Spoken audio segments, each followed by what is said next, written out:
What's crack-a-lackin', everybody? My name is Pat. Welcome to the main stand. I'm joined today, as always, by my good friends Mitchell and Josh. Fellas, how the fuck are we doing today? I know Pat's doing good. It's the first intro we ever have had off camera. A nice little beer intro we have going on here. Love to see it. Yeah, happy Thursday, guys. It's been a week. Thirsty Thursday. Starting to get some personality on the main stand. We would love to see it. Yo, I just noticed this, boys. We're all rocking stashes now. Yeah, I started that trend. Pat has a nice stash. I mean, come on. Mine's filling in. I grow slow. Good weekend of football. Good Great weekend of football. Great. So we can tuck right into episode 11. A little bit of housekeeping to do. I'm gonna just whip out my dick and talk about the Revolution real quick. Thank God. Won the Supporters Shield. It's never felt better to support local. And last night, with the 1-0 win over the Colorado Rapids, we now are the team with the most points in any single season of MLS history. Massive. 73 games to play. We can crush LAFC's record if we win out. I think they have every ability to do that. These guys are firing on all cylinders, and it's like this. I wish it was being talked about more. I've seen. That's the MLS. So I mean, no. I just mean locally. As New Englanders, just they don't really get respect in the limelight in terms of social media eyes, TV eyes, radio eyes. It's kind of like, oh, hey, they did this thing. And only the really passionate soccer fans or Revolution fans are the ones that are interacting with that. It's not getting blasted on ESPN. It's not getting blasted on Nesson. Like there's no viewership. There's no eyes on. There's no excitement in it. It sucks. It feels like I guess it makes me want more. It makes me want more people to be able to interact with it and be excited about it. I don't know. If they can bring it home this year, I'd like to think that's going to change. I think the issue with the Revolution and New England is the fact that you've got your Boston Red Sox, your Celtics, your Patriots. They play in the same stadium as the fucking Patriots. Like it's just tough. But they win the MLS, all that changes. Things are really good over on the East Coast here for us Revolution fans. Yes. Josh, how's it going over in Minnesota, big man? Well, I say I'm still in Maine, so credit. But Minnesota, it's not going too well, man. They lost again last night to Vancouver after a few good games on the bounce. I got a tweet from this morning. So their probabilities of making the playoffs last night were 70% before their loss. Now they're down to 43%. Real Salt Lake beat FC Dallas and went a spot above us. LAFC, I believe, is below us just by 1 point. So we're a spot out of playoffs now with some ground to make up, and we basically have to win our last two, which I don't see happening, frankly. So it doesn't look like we'll make the playoffs, which sucks because we had such a great run in the summer. And, Minnesota do have a few great players in Fragapane and Emmanuel Reynoso, and it's just a shame that, MLS can't showcase them here in the playoffs. That's tough, but at least you've got your connection to New England, so you can just root for the Rebs in the playoffs. True, yeah. Bandwagon. Last update from you, Josh. How'd you do last week with the betting picks? How are the people doing if they followed your advice to a T? Yes. So through 2 weeks, I am 8 for 15, so we're shooting over 50%. This past week, we went 4 for 7 on picks.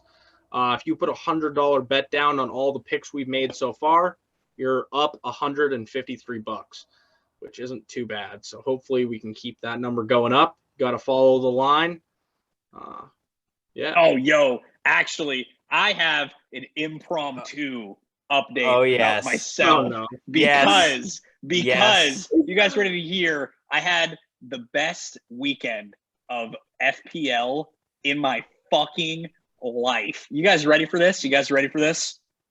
Average for game week 9, 64 points. My point total, 108.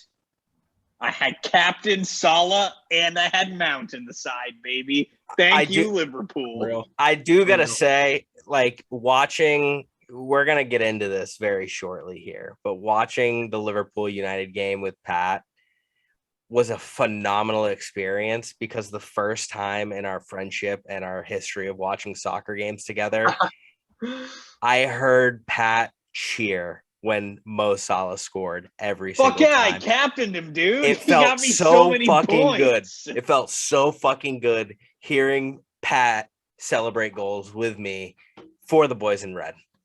It wasn't for the boys in red. It was for the boys that wear pink and yellow, which is the color of my fantasy kits. Let it happen. Just let it happen. With that being said, yeah, I think, sorry to cut you off, Josh, but I think we can probably just hop right into the review here. I think probably the biggest talking point of the weekend is you guys, man. Before you tuck into the Liverpool side of things, because I think the best people on this pod to talk about how admittedly brilliant Liverpool were in that game. I have a couple things I kind of wanted to touch on with this game too. I see in the notes, Josh, you have all out, and I think that's going to be my first talking point. As fucking crazy as this sounds, and I swear to God, I'm not saying it because I just want Ole to keep his job so United never win a trophy. Just hear me out. I don't think it's the right move right now for United. In the grand scheme of things, I think firing Ole right now puts them in a worse position than they are currently in. Yeah, I 100% agree, and I'm pulling something up on my phone because I don't have anything prepared because that's not how our podcast operates. Their next games, you have Tottenham, Atalanta in the Champions League, Man City, Watford, which should be easy, Villarreal, Chelsea, Arsenal, Palace. That's how Man United's next month and a half looks. So I totally agree with Pat that getting rid of Ole right now and then throwing a new manager into the deep end with Sharks is not the way to go, because then the same fans are going to be griping in a month and a half when they're in fourth place in their Champions League group and in the bottom half of the Premier League table. More than just that, too, I think despite it being very clear that United need a new manager, I don't think there's anyone better than Ole available on the market right now, aside from Conte. I think if they could bring in Conte, like guarantee that he signs the contract the minute Ole gets sacked, it's a very different story. But I just don't think that sacking Ole mid-season with everything that's going on and the way the way football is going, it just feels to me like you give Ole the benefit, not the benefit of the doubt, because I think he should definitely be fired in the summer if I'm the Man United board. But you plan for the future, you figure out the next guy you want to get, not just the best available being Conte, but just like the best manager that we can get come the summer when everyone's going to kind of start be thinking about next season. And then you plan that way. Honestly, I think that United are just going to have to deal with Ole for the season. I don't think they're going to win any trophies. And I think that, unfortunately, I need to take the final minutes of my time speaking about this game to publicly apologize to Mitchell for thinking he was crazy that United were going to get steamrolled at home by Liverpool. Mitchell, this is the only time I'm ever going to say this to you in a public forum. I was wrong. You were right. Congratulations. That feels Mitch so called fucking it good. in Mitch's rant on Harry Maguire. I clipped that. Perfect. Because Harry Maguire was at fault for probably 3 out of the 5 goals. So hats off, Mitchell. I don't fucking miss. I don't miss. Don't miss. Fiorentina, hey, 1-0. That's 1-0. We'll talk about that another time. I am riding high on this game. I've rewatched the highlights probably 15 times. I can't get enough of it. Pat, I wholeheartedly agree with everything you said. Hey, First and before you foremost. you keep going, Fiorentina are in 8th right now. Continue. Yep, that's fine. Hey, they're right in it. I believe they're in 8th, but they're 4 points out of the top 6 or top 5. But It's not I top digress. 6. That's all I'm saying. I digress. We still got a lot of soccer to play. Anyway, I'm going to start off by saying I think this was one of, if not the most complete Liverpool performances I've seen. Top to bottom, this was such an impeccable display of what our team does and how it operates. There wasn't even your best 11 either. It was not even our best 11, but that shows our depth. It shows the willingness of young players to step up and make an impact. Naby, we've bitched about him a lot to start the season. I think that was warranted. But what he's displayed over the last, I'd say, 3 weeks has been nothing shy of top class. He's been an impeccable asset to our side in a time where, we have some important players getting injured. We're picking up nagging little injuries. Thiago finally back in training. Obviously Harvey, full head of hair, looking great. Harvey Elliott, but like having Naby kind of finally start finding that form. Obviously, scary moment getting that 2-foot from hell from Pogba with his AirPod sized fucking shin pads. That was like 1.5 feet. All right. It was 1.5 feet, but it was a whole ass foot. That was a whole ass foot. I mean, one of Pogba's feet equals about 6 of Naby Keita's. So that's fair. Like, I'm just glad he's okay. Back in training as well today. Just probably a nasty bruise, very sore. But Curtis Jones stepped up immensely. Obviously, Salah with the hat trick. Josh, I'm rambling. What are your thoughts on this game? We haven't really gotten to talk about this yet. Yeah, no, we haven't.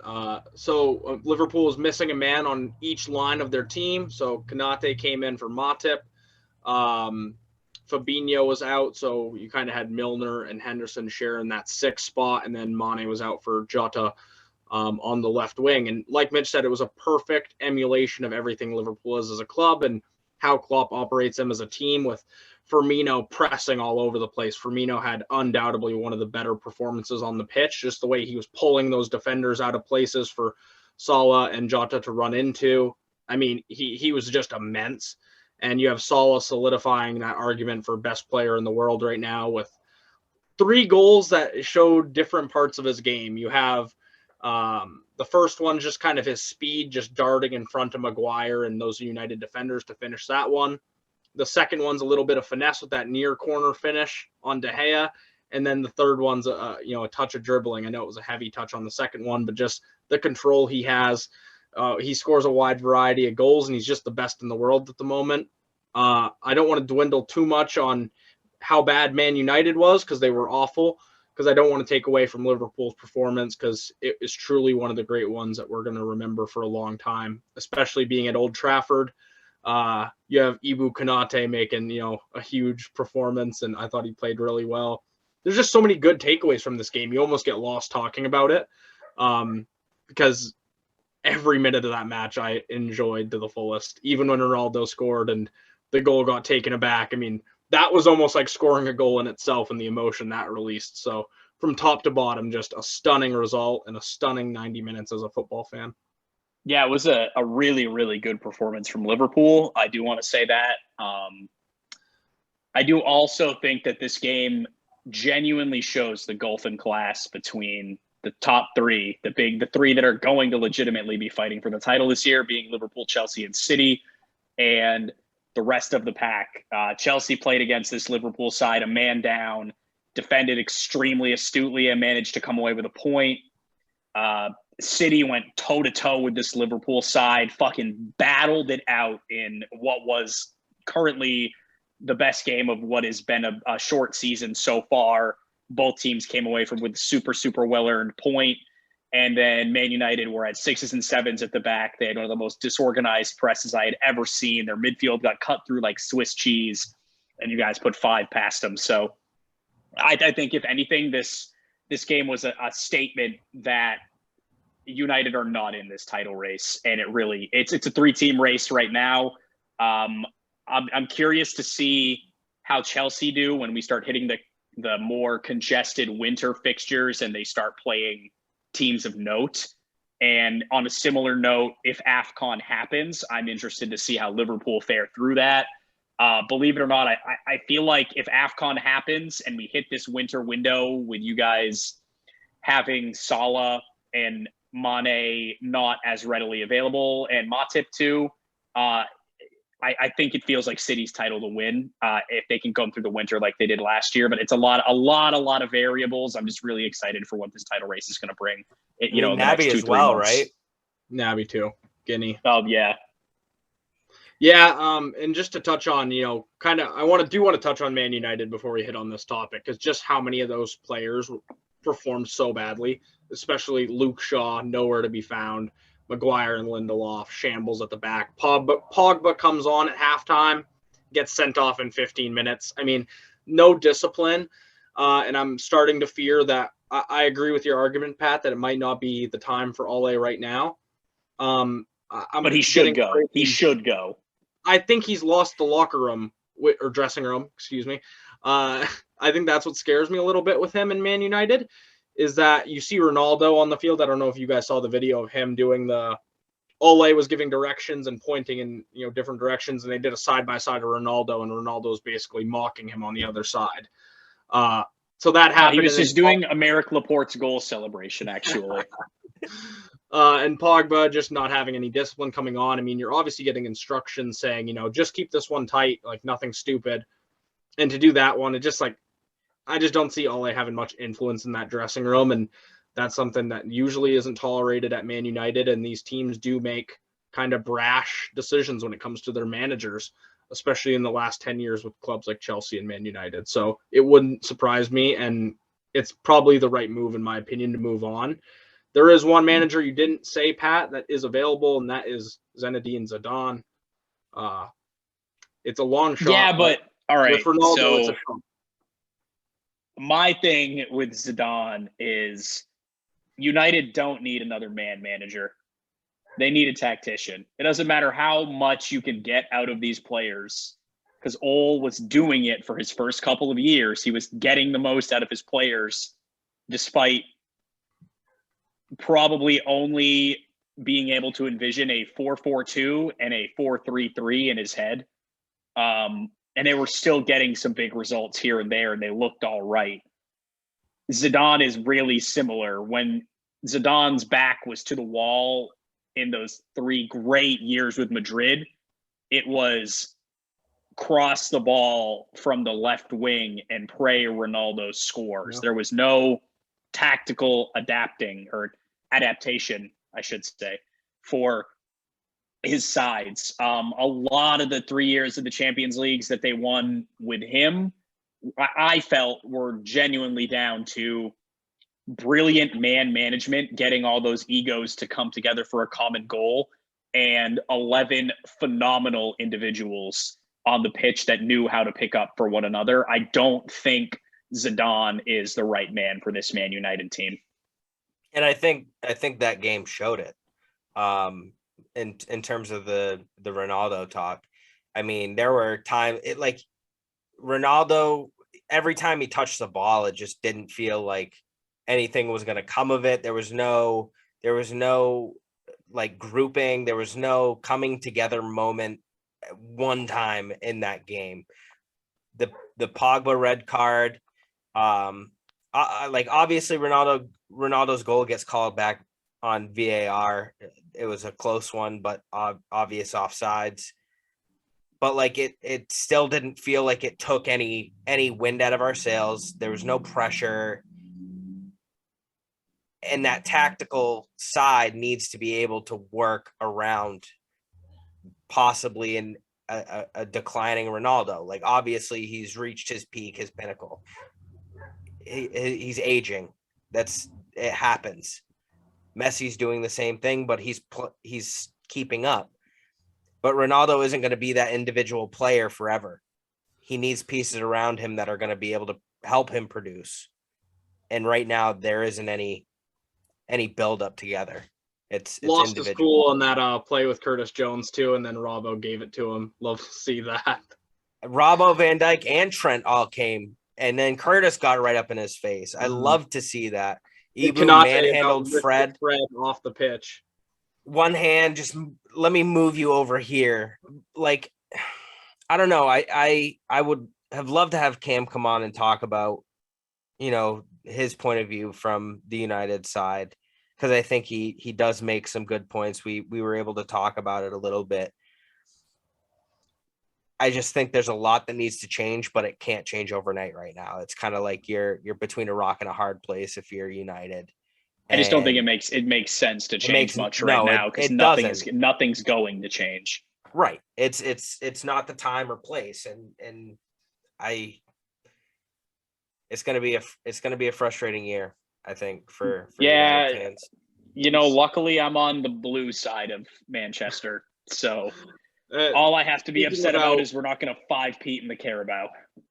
That is sad. Speaking of clubs that are pretty much dumpster fires, let's talk about Barcelona real quick. Ronald Koeman, we mentioned him last week. I called him a mean name and had to edit it out of the podcast. And he gets sacked the next week. What do you guys think of Koeman getting sacked, and who could be the next Barca manager? Here's my hot take. They should not hire Xavi. Oh, I don't either. It's a player pump. I don't. I think it's very, very rare that club legends work out as managers, and then when the fans turn on them, it is the most disgusting and depressing fallout among both the club and with someone who should only be adored for what he did on the pitch for them. I think until Xavi gets years under his belt and proves that he can do it elsewhere, he should stay as far away from Barcelona as possible. That being said, he will be their next manager. Yeah. They need someone they can control, and, usually former players are of that nature. And, that's the sad part, is that the Barcelona kind of governance or the people who run the team are bigger than the club legends, and they have a lot of say with how that club is run. And Xavi is, a manager that doesn't really have a whole lot of experience. He's managing all and he's in Qatar right now. Yeah, he's won a lot of trophies with them, though. He has them playing really, really good football, and he's winning games with them.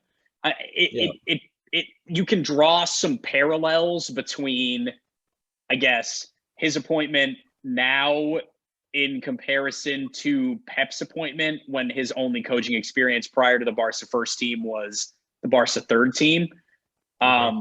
Really different scenarios, and obviously, it's tough to say, oh yeah, Xavi can be the next Pep, but we'll have to see, because I believe he's going to be their next manager, as much as I think it's a risky maneuver for them to do. I do also think, though, that if it comes down to it, and it's the fans either turning on the board or turning on Xavi, they're going to put pressure on the board before they turn on Xavi and try to get him sacked, just because of everything that he did. I mean, he's arguably the greatest midfielder of our generation. He's in that conversation for sure.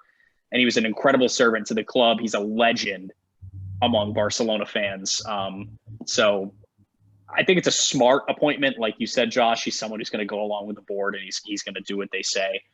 But I think it's also safer for him to take this job, knowing that at the end of the day, he has the fans' loyalty and love before the board, unlike Koeman, who, he was a former Barca player, but the fans fucking hated him, almost immediately after he came in, just because of the way that he played. I follow enough Barcelona Twitter to know that he was pretty universally disliked from day one. Just as a coach, he's not a good coach. Shame on Barcelona for hiring him and thinking that a guy who got sacked at Everton was going to work out. Shame on him for saying Barcelona has a future because of me. It feels like a double-edged sword, if you ask me. Yep. But he was asking for this. 100%. I don't That's have talking very high Barcelona. thoughts. They're a Talking fucking dumpster fire, and I wish Aguero didn't play there. Come So home, while we're on Papa. the subject of world football here, Ballon d'Or tomorrow. There was an apparent list leaked with the top 26 people. Lewandowski was at the top of that list, inferring that he is going to win tomorrow. See, I saw a different list, though. I saw a list with Messi at the top. So who's actually winning the Ballon d'Or?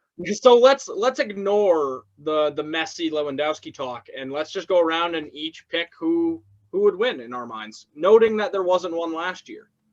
Lewandowski.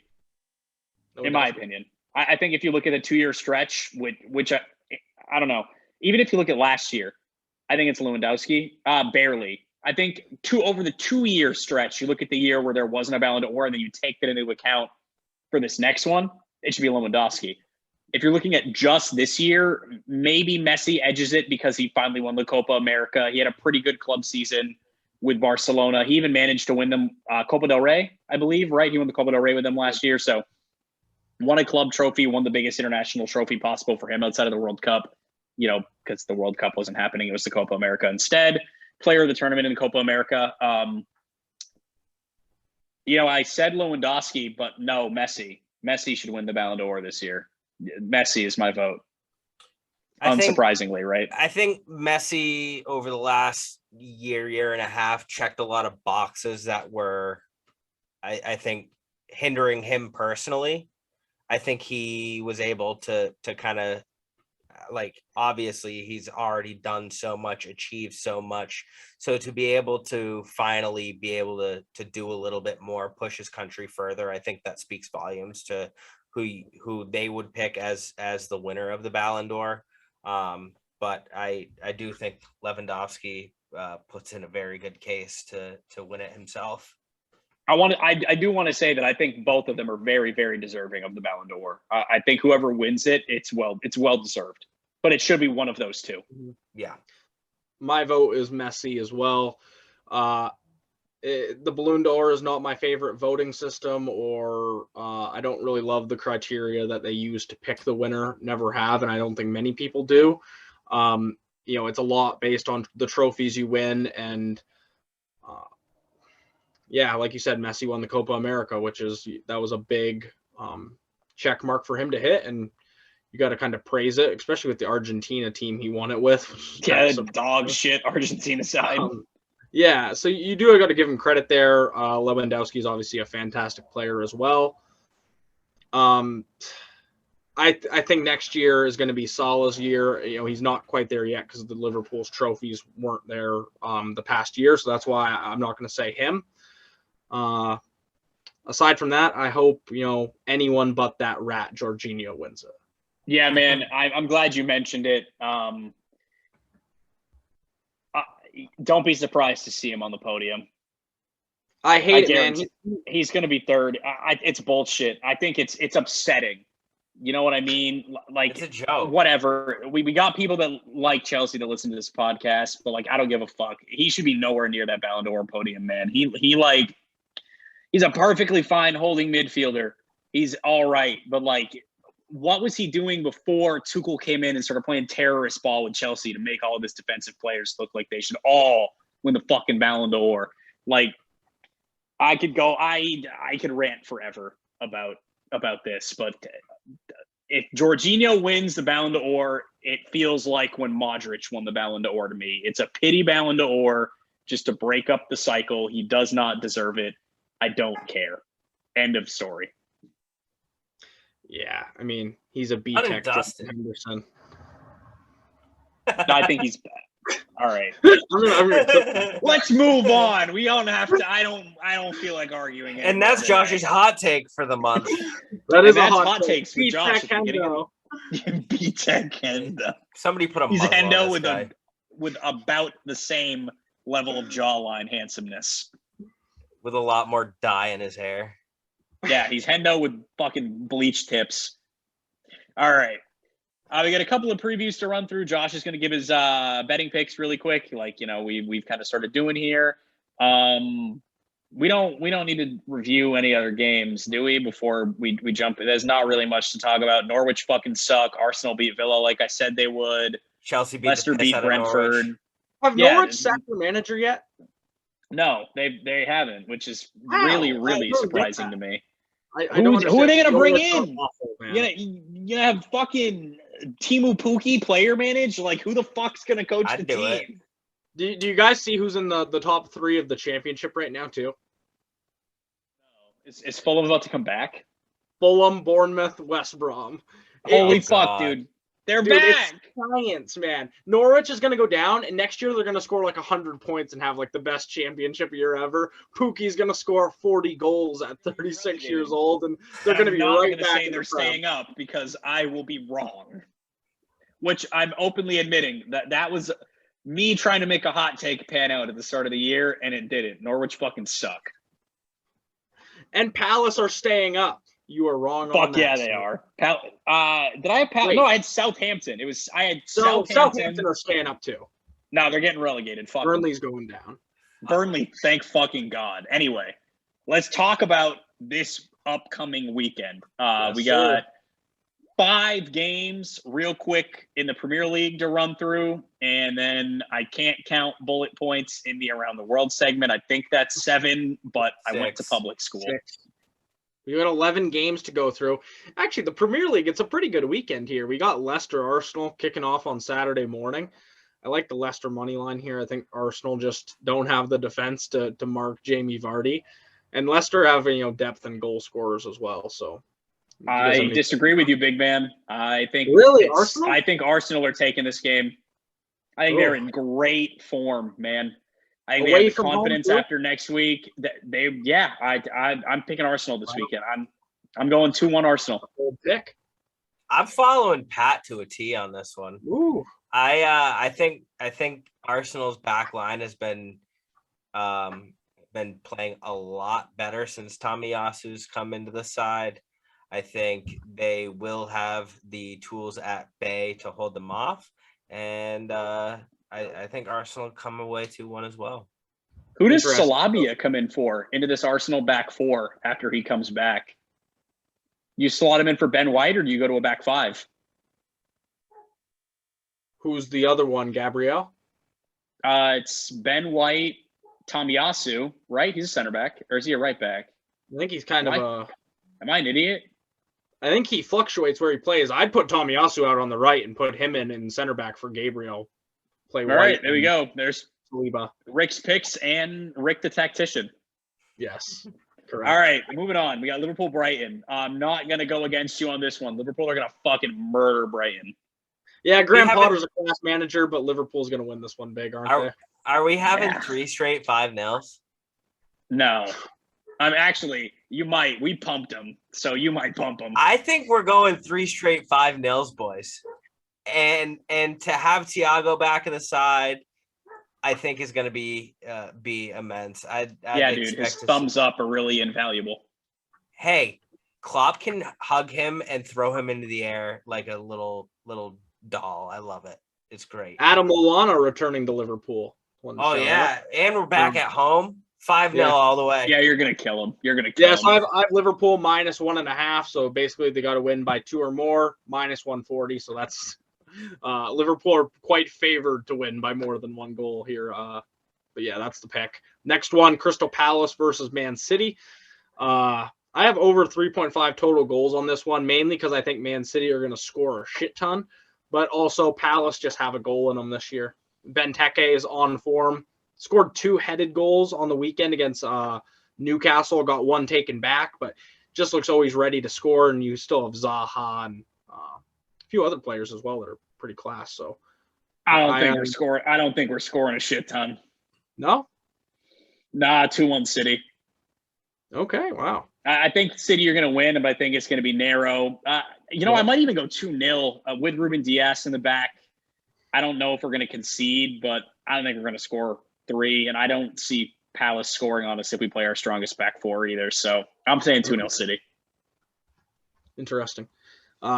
Next one. This is a big one just because we know Ole is on a short leash or thin ice in terms of how many chances he has left. They're going up against Tottenham this weekend at Tottenham's new stadium. I actually have the underdogs here. I'm going Tottenham money line plus 195. They're kind of due for a win. I don't think to kind of turn up. They turn up well at home. I don't think Tottenham are the underdogs in this one. No, they may be the underdogs on paper, but fuck Yeah. no, dude. I think United are a mess. I agree with you. I think Tottenham should be favored. I think the fans are going to play a big part in this game, man. Tottenham's home support is really good, and you've got a full fucking stadium singing mocking songs about all 90 minutes, bro. Tottenham get one early goal, and United fall apart. No. Viva Ronaldo too. That one was going around. They're going to fall apart. At the wheel. I think the Tottenham money line is a safe bet this game, and I think it's Tottenham over United easy. I couldn't agree more. I mean, money line plus 195, ridiculous odds too. I think that's probably the highlight match of the weekend. I think all eyes are going to be on United moving forward. I really do. And last game to highlight here, Aston Villa, West Ham. This is a pretty good matchup, but Aston Villa just haven't been what we thought they would be at the start of the season. And it's more just we're kind of I said they were going to stink. I said they were going to stink. You did. We're kind of repeating this week in, week out that West Ham is like good. And it just is like it's expected almost, that they're going to put in a good shift every single week. And I watched them last weekend. Was it against Tottenham? Yep. They won over Tottenham. Yeah, another solid performance. And they look hard to beat right now. So I don't think there's a shadow of a doubt that they win on Sunday. I have their money line plus 155. I'd like to see the Claret and Blue take home the Energy Drink Cup this year. So I, too, will be rooting for West Ham in this game against Aston Villa. West Ham are good. Anybody out there that's listening as a relative neutral that doesn't really have a Premier League club, look into West Ham. They're a good side. They have cool players, and they blow bubbles. Yeah, and they have a sick hooligan group. Intercity fans. And they're literally called the Hammers. That's fucking sick. And Mia Khalifa supports them as well. If you're horny, and that's talking Pornhub. We're gonna go around the world next. Just breeze through 6 games here. PSG Lille tomorrow actually in Ligue 1. So if you're listening to this game is just later today for you. I have this one under 2.5 goals plus 145 odds. Lille have a pretty good defense.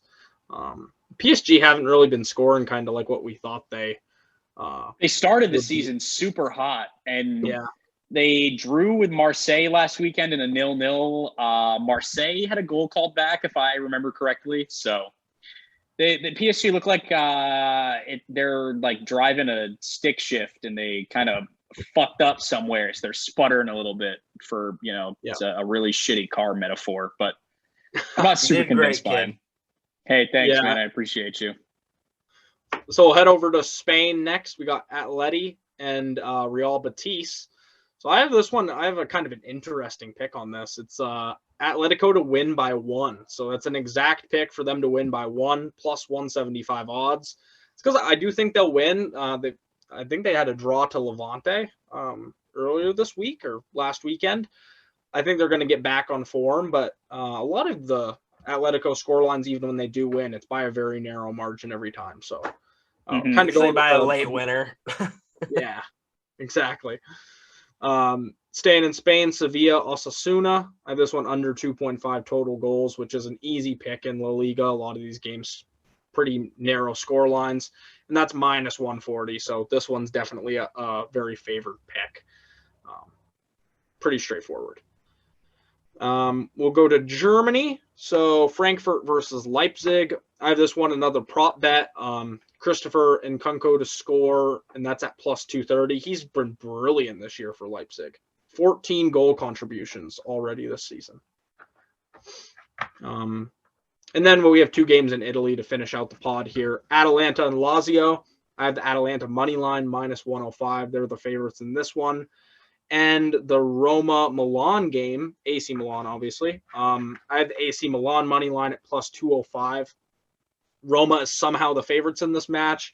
They just haven't been that good lately. They had a good start to the year, but not much since then. And AC Milan are first place in Serie A and looking fantastic. I mean, Mu has just been having a weird season. Started off incredibly hot. Now they're getting slammed with cards, bunch of inconsistency. So, I mean, AC Milan haven't looked hot either. So I think I like the money line here for Milan to kind of bounce back, take advantage of a weird situation over in Roma. The visual of Mourinho trying to coach that game after he got tossed, hiding behind the boards, was a hilarious picture. Is he going to set the record for most times sent off as a manager in a season this year? Probably. I think this is like 3 or 4. Yeah, it's up there, and in Italy too. He's gonna be a hothead over there. And I guess to round out the pod here, we kind of have a short episode this week. I think Mitch has a top lad, and I have a hairdryer. So, Mitch, do you want to go first? Ooh. Yeah, my top lad. I think just with everything over the past week, Premier League and the Soda Cup, has to be Curtis Jones. I think he stepped up in a tremendous way against United, taking the absolute piss out of Ronaldo, getting kicked while he's down and just having people jump to his aid, but he didn't need it. He jumped right back in Ronaldo's face. Was huge. Love to see that out of a young player. Like, I don't care who you are. This is my team. I'm here to be respected. And then I think he was just sublime in a otherwise boring game, being able to control the midfield for us in our game against Preston. It was just great to see him perform at that level consistently throughout the week. I agree. He's a baller, man. He's going to be a bright player in Liverpool's future. My hairdryer of the week is David Beckham, for accepting, what was it, $100 million to be like the face of the 2022 World Cup in Qatar. And he's also doing like a long-term partnership with the Emirates to be like the face of it, pretty much, which is insane. I get he is a huge brand or whatever, but just all of the inhumane shit that Qatar has done in the past few years surrounding the World Cup and everything, to go on and do that's just the most sus, questionable thing to do. And anyone who is an Inter Miami fan should just be ashamed that their owner is willing to do something that gross. And David Beckham is dummy overrated. Listen, if he didn't score that free kick against Greece or have a hot wife and a good jawline, no one would fucking remember him. Yep. I mean, David Beckham is the English Tom Brady. Yeah, but Tom Brady at least won a bunch of shit and like is considered the greatest player of all time in his sport. David Beckham has been like Beckham, and his whole country fucking hated him until he scored that free kick versus Greece. Tom Brady has a great jawline, and his wife's the breadwinner too. It's like, relax. Yeah, but people actually like think Tom Brady is one of the greatest players in his sport. No. We're not comparing Tom Brady to David Beckham. It was minor similarities. Jesus. No. Sorry, I'm tight. I just think David Beckham is fucking overrated. You guys have finally given me the chance to say it on the podcast. I mean, he probably is stopping you. My hairdryer is Paul Scholes because he licks his daughter's toes. Just out for a munch about. That was fucking weird. Yeah, it was mad uncomfortable. I'm not going to judge what you do in your own home with your own family because, I don't know, man. Tom Brady kisses his kids on the lips, not to bring it back to him immediately. But I don't know, man. Shit just happens. But, like, that's just odd, bro. That, like, kissing your kids on the lips and sucking their toes are both fucking weird. It was also weird that was just a public video that she posted on her story. Posted herself. She did it herself. It wasn't even a leak. If I was her and I had a video of like my dad sucking my toes, I would not put it on Instagram. Like, please don't do that. Just keep that.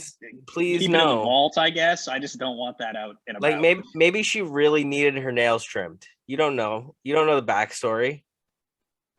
Dude, in England, there's like a banter vibe too. So she didn't like just post that not knowing that there would be insane amounts of backlash and like Oh my banter God. thrown his way.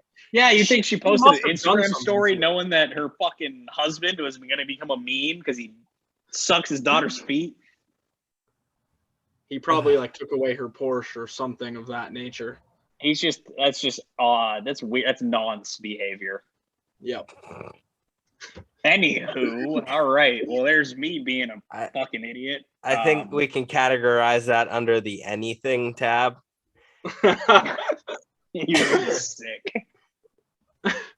I think that's the pod this week, boys. It was a hot one in here. We had some fun. Opinions flying around, laughs to be had. We'll see you next week. We'll have the balloon to oar up. We'll have I think some Champions League fixtures to talk about.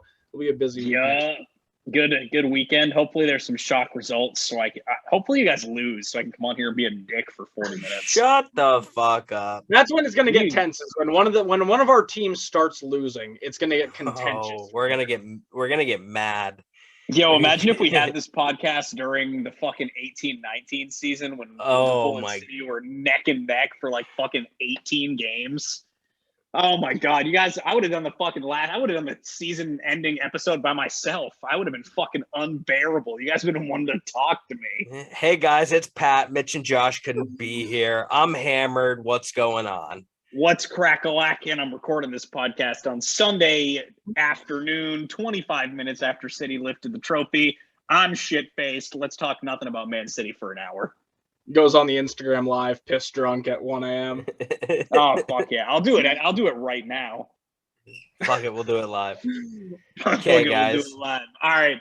Thank you guys for tuning in so much. I appreciate you guys who made it this far in the podcast.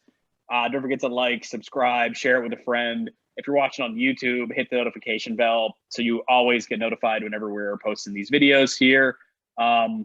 Again, thank you guys for tuning in. We really appreciate the support. We're only 11 episodes deep, but it's just been a really good experience being able to do this. So long may it continue. We'll catch you guys next week. Deuces. Peace.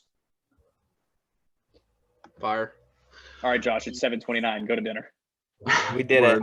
I'll catch you boys later. Peace. See you, buddy.